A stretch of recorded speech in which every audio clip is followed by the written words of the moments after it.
Hey, Linny. Hi, Nancy. Welcome to episode 50. 50. Of the Porch Book Club. Can you believe this is our 50th episode? No, I can't. It's gone quickly, I think. Well, you do 2 a month, but still, that's 25 months. My goodness. Time has flown, Nance. I guess. Well, the Front Porch Book Club is a podcast that meets twice a month. We like to dig deep into the relationship between characters and the worlds they live in. Grab your book and iced tea and join us on the front porch. Okay, Linny, I was looking at the calendar. Hear me. We're dropping the episode on March 15th, your birthday. So happy birthday, dear sister. Thanks, Nancy. Any big plans in the works for your birthday? No, I hadn't even realized it was coming up, to be honest with you. After a certain bit, I don't know. Yeah, I haven't thought at all about it, actually. Will there be cake of any kind? Oh, there has to be cake. Oh, good. Oh, absolutely. There's going to be cake. Even if it's going to the Giant and buying a giant cake, right? Well, that's what I was thinking. Yeah. Okay. There will be cake. I will go to Giant and get some cake or a cupcake. You know, it's hard when there's just 2 to get a cake, but maybe a cupcake. Yeah, you know, a couple cupcakes would like be good. That. Oh, excellent. Well, I'm happy to be the first one to wish you happy birthday. Thank you, Nance. And I'll tell you what, I'm really looking forward to our episode today. We're welcoming 2 guests for the first time ever. No. Oh. I had you as a guest and your director, Timothy, for your play. You're right. So you're experienced in having 2 guests. This is new for me, but how to manage the people, Nance. Who are you going to ask the question to? How do you keep the flow going? You know, it's all a part of the repertoire. Yeah, well, I will have to rely on you for some of that with your expertise. And then secondly, once again, I'm going to have to rely on your expertise because you actually have formal training in the area of grief, and I certainly do not. But that's why it will be super interesting to me. Today, our 2 guests are Alyssa Christensen and Amy Lipins. Both Alyssa and Amy work at Mourning Hope, and this is a nonprofit in Lincoln, Nebraska, where children, adults, and families have the opportunity to participate in grief support groups with peers their own age who have experienced similar loss. Participants and clients are taught healthy coping skills for dealing with the death of a significant person. They're given the freedom to grieve in their own way and at their own pace. And ultimately, they learn that hope and healing are possible and that no one has to grieve alone. We invited Alyssa and Amy on the front porch to discuss A Man Called Ove by Fredrik Backman.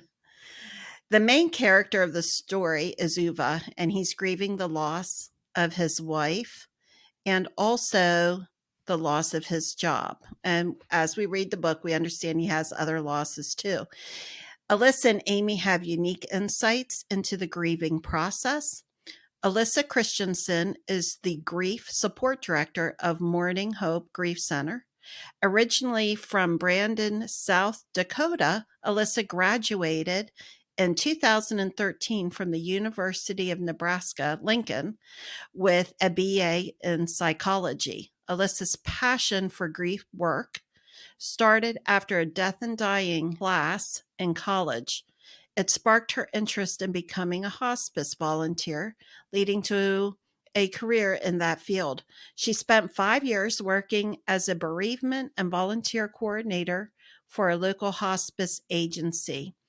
Alyssa transitioned full-time to Mourning Hope in July 2018 and manages the family, young adult, school, and survivors of suicide loss support groups, as well as the volunteer program. Nationally, she serves on the National Alliance for Grieving Children's membership committee. And Amy Lipins is the grief education director At the Mourning Hope Grief Center, Amy holds a mental health practitioner license with a master's in social work from the University of Nebraska at Omaha. Since 1993, Amy has spent her career in the public school system. She was a school social worker and school counselor and was a member of the crisis response team. She has been a Mourning Hope volunteer for the last 25 years, serving on the program committee and board of directors and as a group facilitator. Amy then became a part-time staff member as school liaison and social work intern supervisor. After retiring from Lincoln Public Schools in the spring of 2022, she very happily joined the team as a full-time staff member. She will continue to supervise interns, provide counseling, and train volunteers for group facilitation. Well, we have some knowledgeable people joining us on the front porch, Nance. Yep. So let's get started. All right. Welcome, Alyssa and Amy, to the Front Porch Book Club. Thank you. Thanks for having us. Hello, thank you.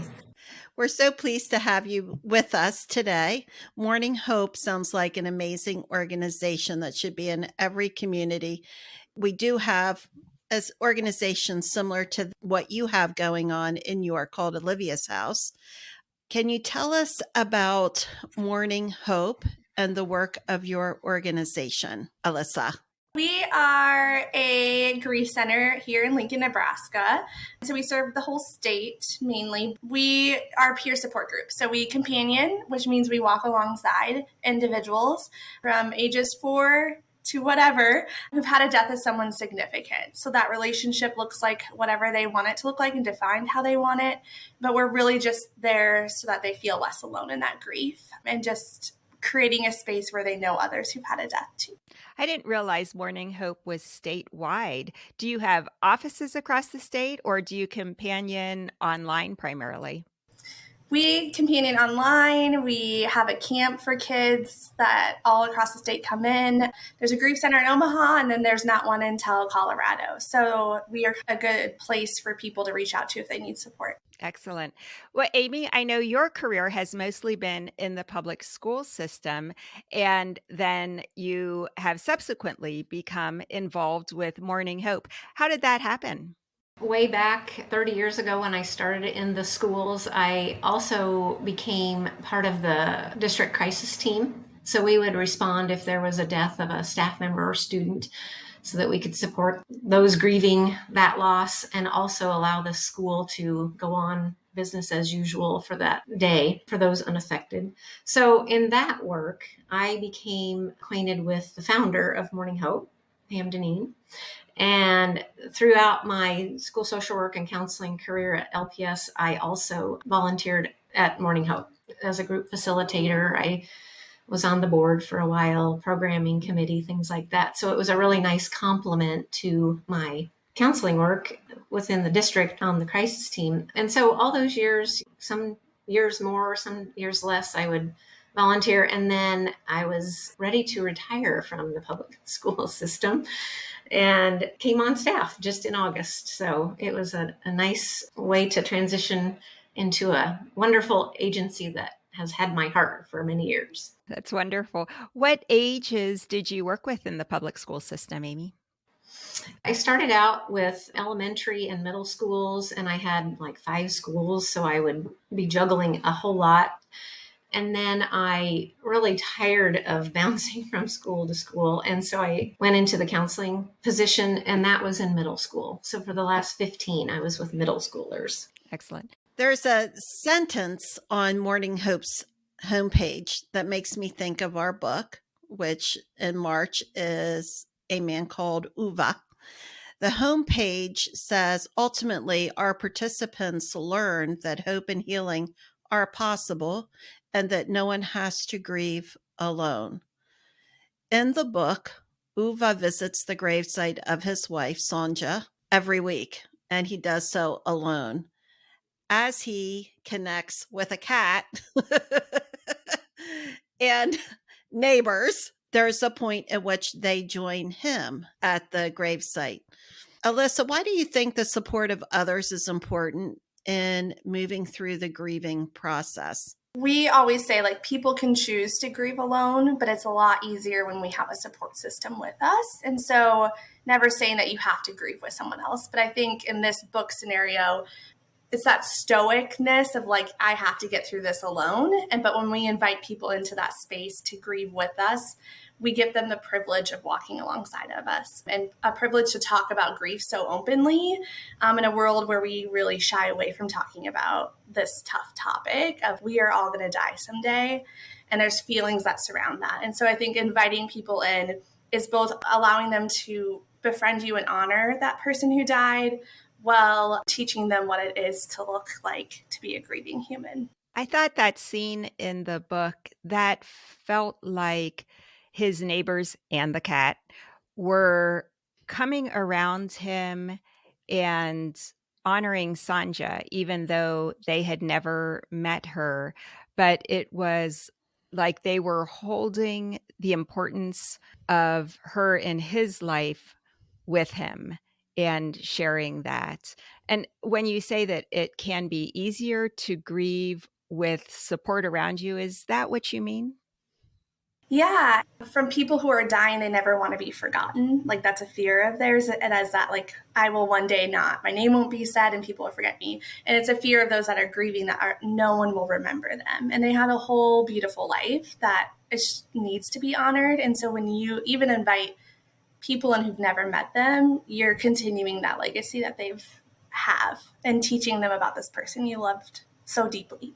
Amy, how is that similar or different for children in terms of having others come alongside them as they're grieving? It may be, if not just as important, maybe more important, because a child's first fear after a death is often, who will take care of me? And will this happen to my other closest person? So just needing lots of reassurance and extra tender loving care and time to talk and play it out is so very important for children, so that they are not a forgotten mourner, which often they can be because they don't express like a grown-up does. So it can look a lot different. We might think that they are doing okay because they're going to play or, in laughter or not expressing themselves. But in order to have them go through their healing process, I think that support is just paramount. They must have help along the way to grieve healthily.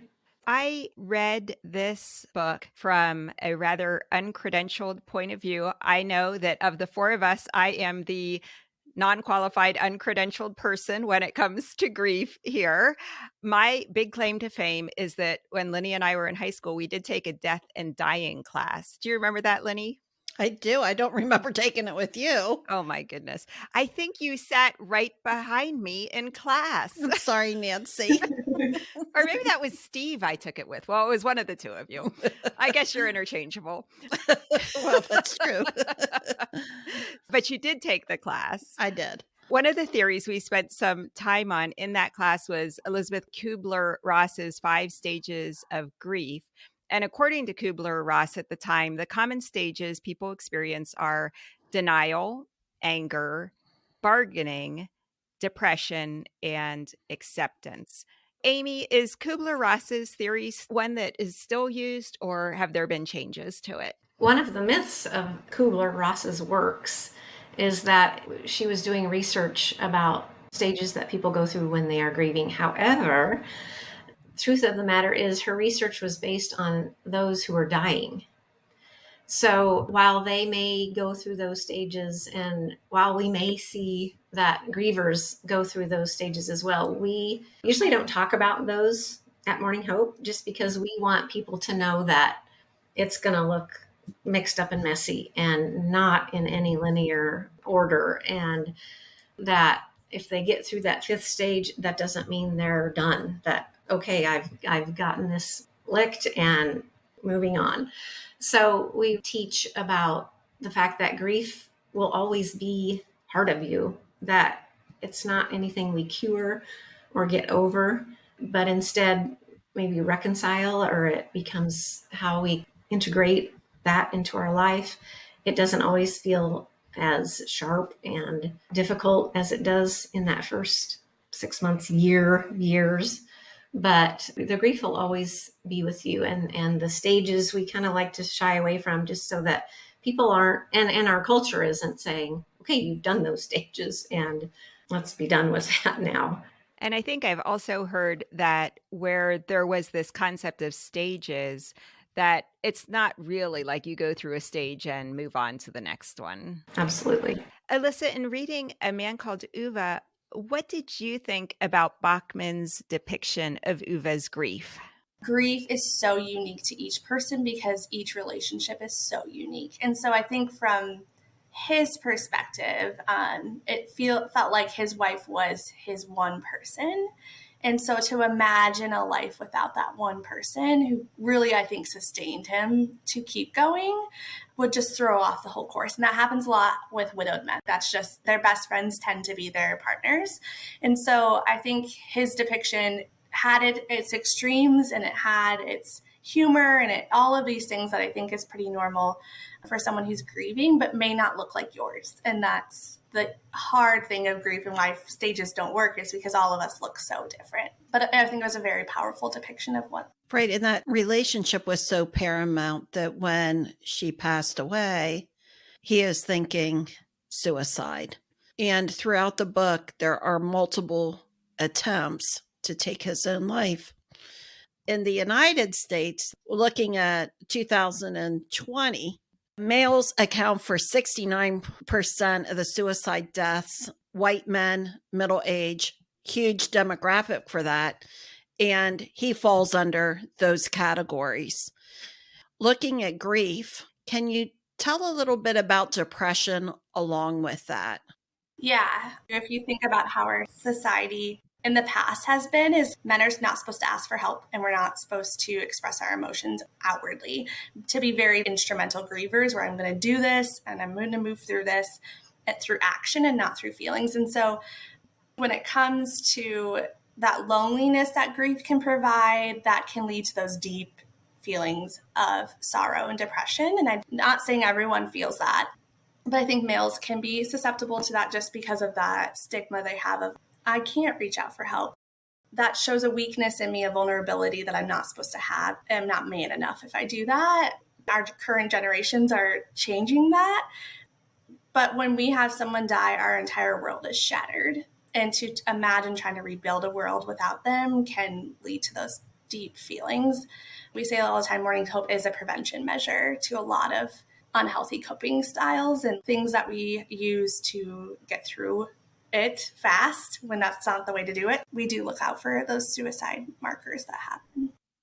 What you said really is so true with Uwe, because he is a lot of things, but what he is this is the way to do it. And he's very routine focused. He's kind of a rigid thinker. You take care of your own business. And if you can't take care of your own business or fix your own piping or do those things, then he has names for those people. So I think it's very painful for him to look inside and say, oh, I know how to fix this too. This is what I'm going to do, rather than to reach out, because he doesn't want to be perceived as needy or I can't handle this on my own. Yeah, and I even think with him, it might be the only person that could help me through this is not alive anymore. And so just imagining like no one else could help him when there were people around him.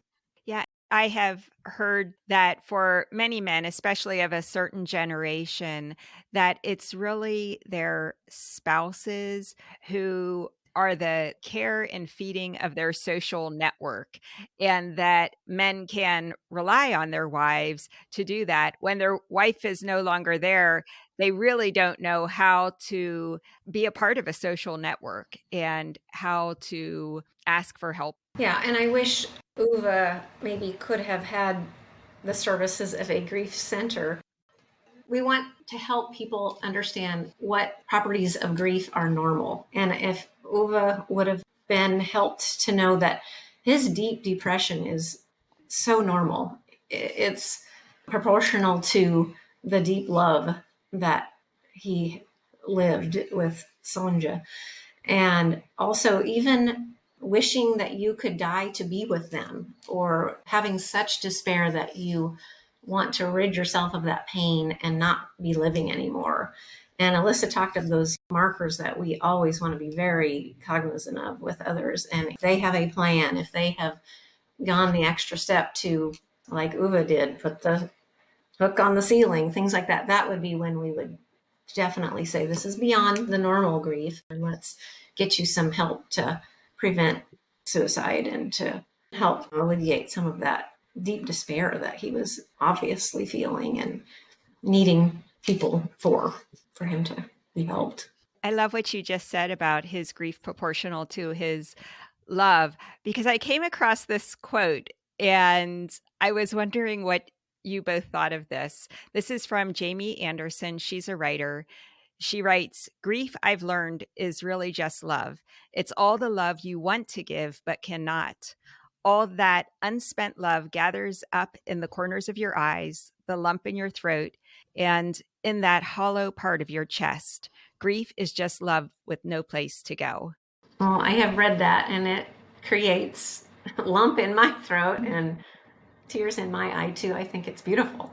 I think it really says it. And I think we always say, like, to truly honor your person is to let that grief out, because that grief is an expression of what that person meant. And so allowing yourself to process that outwardly and mourn that is really that it's just a tie to your person in its unique way. And it flips grief on its head then from a weakness to a strength, because the strength is the great love that you had for that person. Very true. One of the interesting parts of this book for me is the early death of his parents. And then, of course, he has a child that dies, and he does have a long grieving process with his wife because she's sick for a while.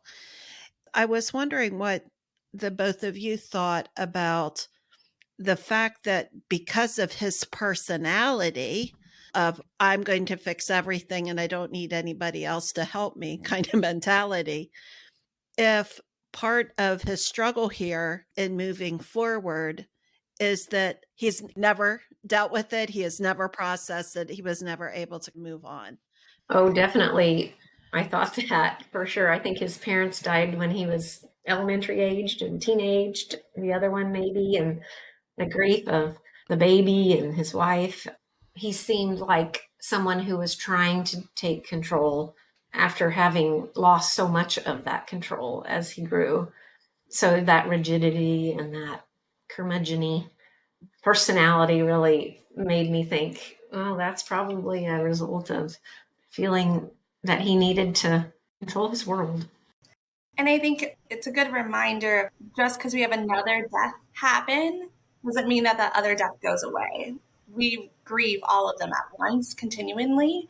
And I think a thing about this book too is that we are modeled how to grieve too. And so I don't think necessarily he was modeled as a child how to grieve those deaths and what that looks like. We kind of boxed it up and he had to move on to the next tough thing that happened in life. We work a lot with kids and caregivers. We have to teach people that it's okay to grieve. Yeah, his father was very stoic, never really talked about his wife's death. And that was a model for Uva. You just don't talk about deep feelings. You don't talk about deep things.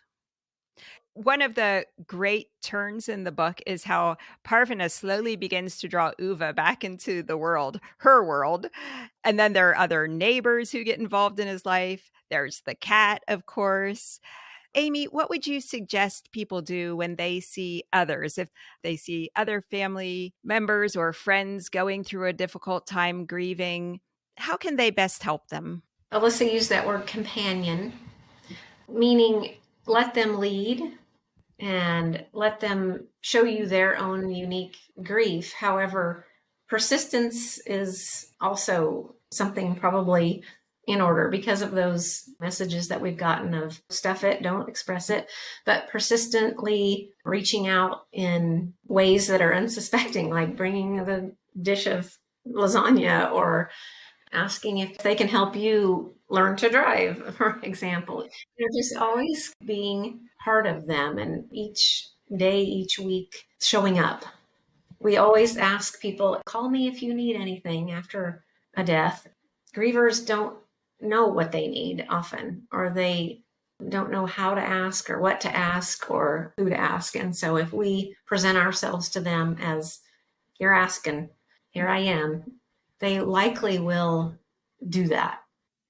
It sounds like Parvana, consciously or not, was doing exactly the things that you all suggest that people do to help someone as they're dealing with grief. She really knitted Uva into the life of her family extremely seamlessly for short-term responsibilities, long-term responsibilities, showing up in all hours of the day and night unexpectedly, or making appointments and saying, at this time, we are going to go do this thing. I mean, he really did not have a lot of choice.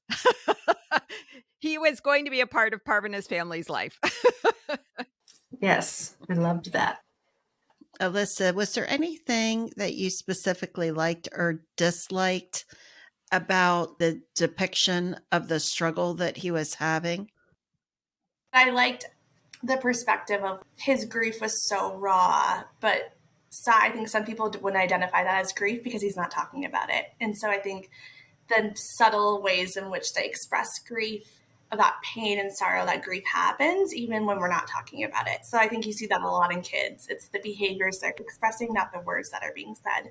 And so I think taught us a lot about, like, we need to just integrate when we know someone has a loss and not look for those typical signs. And it was the power of companioning. It was the power of people are the foundation of surviving this life.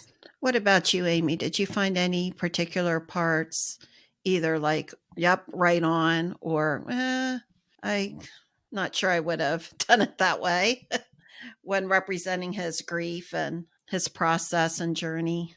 I think it did depict it pretty fairly. I think maybe it would have been a tougher sell in reality, maybe, just because he was so rigid and rule bound. But it was very heartwarming, and I loved both movies and the book because of that relational piece. We grieve so heavily because of our relationships, and that is the hope also to help us out of our grief is the relationships. It just pronounced that so beautifully. Yeah, at one point he stops as all these people and Kat come into his world. He then becomes so busy with them and how he has to help them that he kind of loses that I did want to kill myself. It is kind of indicative of his own journey, not living so much in the past and what he had with his wife, but being more present focused and living every day and taking this one to the doctor and this one with the plumbing and being a part of the everyday life of the community around him. He had reasons to stay alive. And for Uva, purpose seemed like it was very important. Yes. Mm-hmm. For people who do not live in Lincoln, Nebraska, where would you suggest people turn if they are looking for grief support? If they're looking for youth support, then National Alliance of Children's Grief has a website that they can find local support for youth. Do you know the name of that website? childrengrieve.org. It's a great website, useful tools, and oftentimes if you find a grief center there, they can point you in the direction your community and which adult services would be. Okay. Amy, any books you would recommend or other resources for children or adults? For our programming, a lot of Dr. Alan Wolfelt's work and Understanding Your Grief is one of the main ones we use. I know we also use Megan Devine's It's Okay to Not Be Okay. Mm-hmm. These are nonfiction. Can you think of any off the top of your head? Kids-based, The Invisible String is a huge one we use. We're forever connected to our person. It's a little book for kids. Modern Loss is the one I use a lot for young adults. Both Megan Devine and Modern Loss have a journal alongside of it. Dr. Wolfelt also has journals. What's the purpose of the journals that go along with those resources?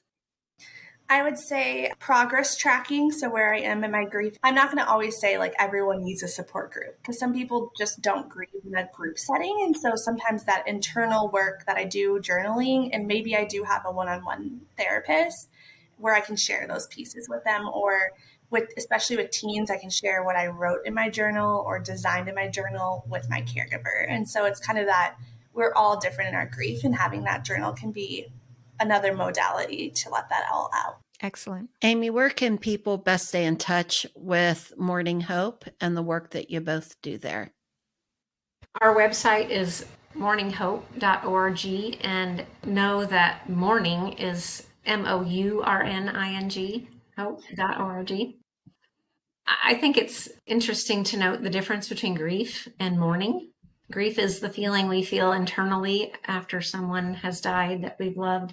And mourning is really the outward expression of that. It's the grief gone public.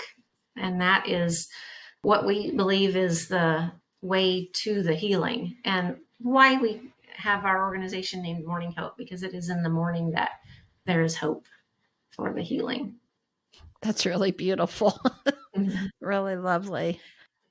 Is there anything that we haven't asked you about, either the book or grieving or your organization, that you'd like to share with our listeners?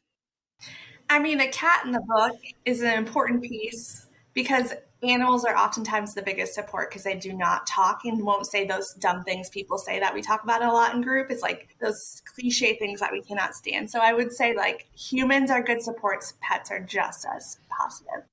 Oh, I love that observation. We brought the cat up a lot, so I thought we need to incorporate the cat. And just to reach out, don't go it alone. There is help and hope out there. Don't go it alone. No one has to grieve alone. Love it. That's a great way to end this. And there's support that's available. Well, thank you both for joining us. Appreciated your perspective. Yeah, thank you so much. It's been a real joy to hear a little bit more about the work that you both do and learn a little bit more about grief and mourning. Thank you for the invitation. It was fun. Yes, it was great. Bye-bye. You know, Nance, that was such a lovely interview with those two ladies. Yes. I really wish we could have talked more about some of the aspects of Ove, especially like the power and control and his anxiety surrounding that. You could see a lot of growth in him, that he was releasing some of that power and control, and that was part of his grieving process and one of the aspects of why he was such a rigid person. So I could have gone on for a long time with these ladies. They make me feel proud about my profession because they're just lovely human beings and they're compassionate, and what great hearts they have. I think Lincoln is really lucky to have them and their organization. We definitely are. Mourning Hope has such a wonderful reputation here in Lincoln, and you can see why. They are also extremely knowledgeable and have just a vast and long experience in helping people work through the grieving process. And you just kind of are in awe thinking about how they go alongside people and help them through that really difficult time and help them see new life at the end of that. It's really a very beautiful service that they are providing. And beautiful people doing it. I really enjoyed talking with them.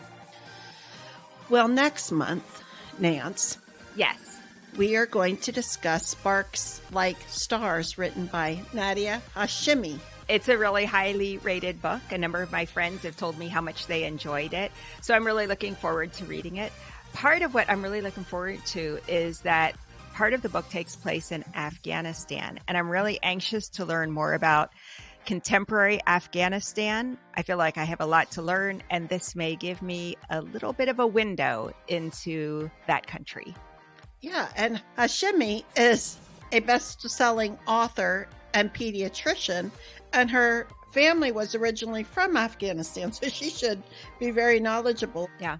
The aspect of women in Afghanistan and how their lives are and what their limits are, and then her experiences then of being in America and what's that like. So I'm looking forward to reading the book and learning all about this.